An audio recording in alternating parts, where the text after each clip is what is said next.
Hello viewers, আশা করি সবাই ভালো আছেন। প্রতিদিনের মতো আজও নতুন একটি ভিডিও নিয়ে আপনাদের সামনে হাজির হলাম। তো আজকের ভিডিও আপনারা অবশ্যই থাম্বনেল দেখে বুঝে গেছেন। তো কী কারণে আজকের এই ভিডিওটা বানানো, আপনারা অনেকেই বলছেন যে আমাদের ফোন অনেক সময় একটু সময় ইউজ করার কারণে দেখা যায় অনেক সময় অনেক বেশি গরম হয়ে যায়। আসলে এই ফোনগুলা কেন গরম হয়? তো সেগুলা সম্পর্কে বিস্তারিত কিছু বেসিক আলোচনা করব যে কেন আসলে আমাদের ফোনগুলা অতিরিক্ত পরিমাণে কেন গরম হয়ে যায়। তো এর জন্য প্রথমত যেটা করতে হবে, আপনারা সবসময় কিন্তু আপনাদের ফোনের যে স্টোর আছে সেগুলা কিন্তু খালি রাখতে হবে এবং আপনার অপ্রয়োজনীয় যে স্টোরগুলা যে সমস্ত ভাইরাস বা যেগুলা দ্বারা আক্রান্ত থাকে সেগুলা কিন্তু অবশ্যই সবসময় ক্লিন করে রাখতে হবে। যেমন আমি এখানে এসেছি, আসার পর আমি আমার যে স্টোরেজটা আপনাকে এখানে দেখাচ্ছি, দেখুন স্টোরেজ কিন্তু এখানে কিন্তু এগুলা কিন্তু অপ্রয়োজনীয়।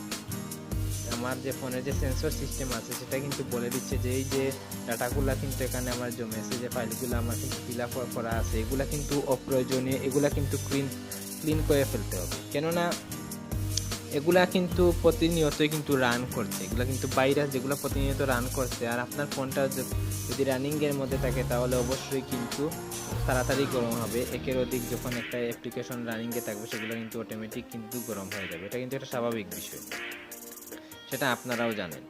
তারপর আছে আপনার যে র্যাম, তারপর রম, এগুলোর উপর যদি অধিক পরিমাণে প্রেসার পড়ে তাহলে কিন্তু খুব দ্রুত বেগে আপনার ফোনটা কিন্তু গরম হয়ে যাবে।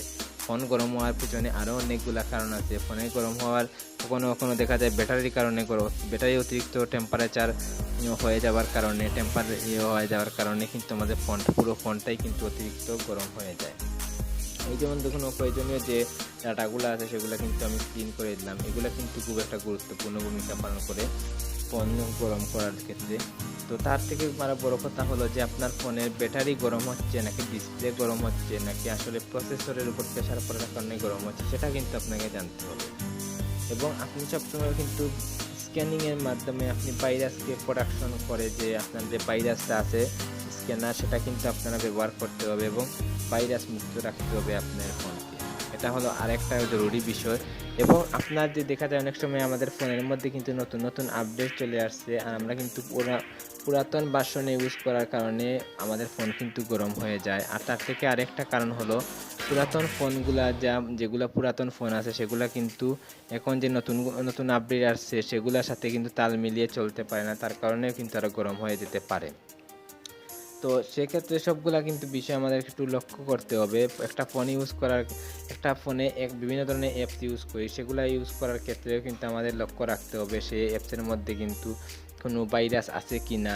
সে ভাইরাসগুলো কিন্তু আমাদের ফোনে ছড়িয়ে যায় চারিদিকে, অনেক সময় আমাদের তথ্য কালেক্ট করে। অনেক অ্যাপ্লিকেশন আছে যেগুলা কিন্তু তারা কিন্তু বিভিন্ন তথ্য কিন্তু বিভিন্ন জায়গায় তারা প্রচার করে দেয়, মানে তথ্য কিন্তু চুরি করে। আর সেই অ্যাপ্লিকেশনগুলো কিন্তু তারা রানিংয়ের মধ্যে রাখে। যেমন আমি এখন ফেসবুক ইউজ করছি, ফেসবুকের পাশাপাশি যদি আরও 5টা অ্যাপস 2টা অ্যাপ্লিকেশন যদি রানিংয়ের মধ্যে থাকে তাহলে কিন্তু তাড়াতাড়ি আমাদের ফোনটা কিন্তু গরম হয়ে যাবে।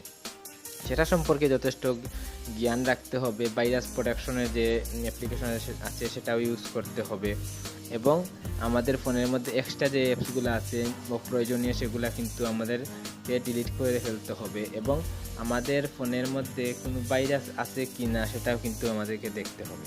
তো এবারে সব কিছু দেখে তারপর একটু লক্ষ্য রাখলে কিন্তু আমরা ফোন কিন্তু ভালো রাখতে পারি, ফোন কিন্তু তাড়াতাড়ি গরম হবে না।